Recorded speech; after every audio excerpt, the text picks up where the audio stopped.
Hi, I'm Brian Doucette, Canada Research Chair in the School of Planning at the University of Waterloo. And I'm here today with my father and co-author, Michael Doucette. Together, we've produced a book, Streetcars and the Shifting Geographies of Toronto, a visual analysis of change.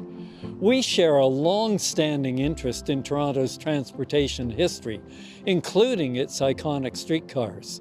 And we're not alone in this. Many people, both from Toronto and from outside, have come to the city to photograph the streetcars. Now, these photographers were primarily interested in the vehicles themselves. But for us, as people who are interested in both streetcars and in the way in which cities change, we're also interested in everything else that's in these images. The buildings, the people, the streets, the changing land use and urban form. And if you think about it, in the 1960s, there really weren't many people going into distant urban neighborhoods or old industrial districts taking photographs of these ordinary spaces. But put a few streetcar tracks down and you're pretty much guaranteed that an enthusiast has taken a picture there.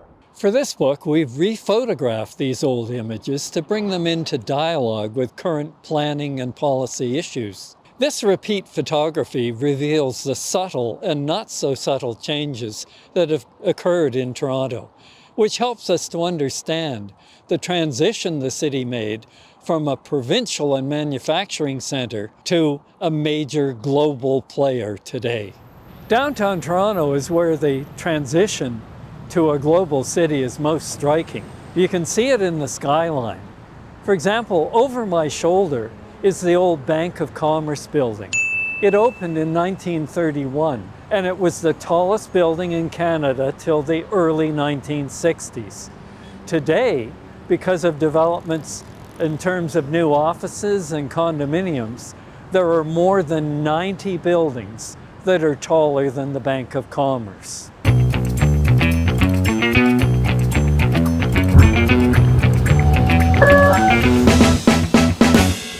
Toronto today, it's easy to forget how industrial this city once was.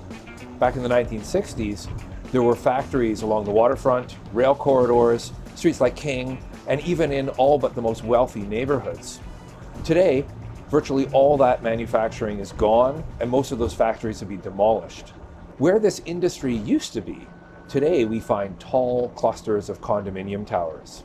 When people speak of the condominiumization of Toronto, it's in formerly industrial districts where this is most evident. If dramatic physical changes to the landscapes dominate downtown and formerly industrial districts, in most of the city's residential neighborhoods, stability of the built form is the dominant trend. Commercial streets like Bloor, College, Dundas still have most of the buildings that they had 100 years ago. And on residential side streets, there are detached and semi-detached houses dating from the late 19th and early 20th century.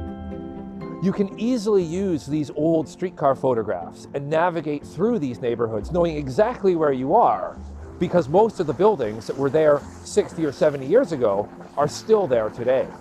In many Toronto neighborhoods, physical change happens at an extremely slow, you could say glacial pace, which is fitting, because some of the earliest work in repeat photography was done by natural scientists who used repeat photography to measure the growth and decline of glaciers. If stability is the dominant physical characteristic in these neighborhoods, economically and socially, they're anything but.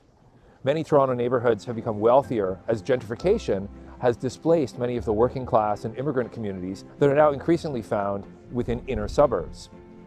In neighborhoods such as this, a combination of smaller households and a lack of new housing means that populations have declined, sometimes dramatically.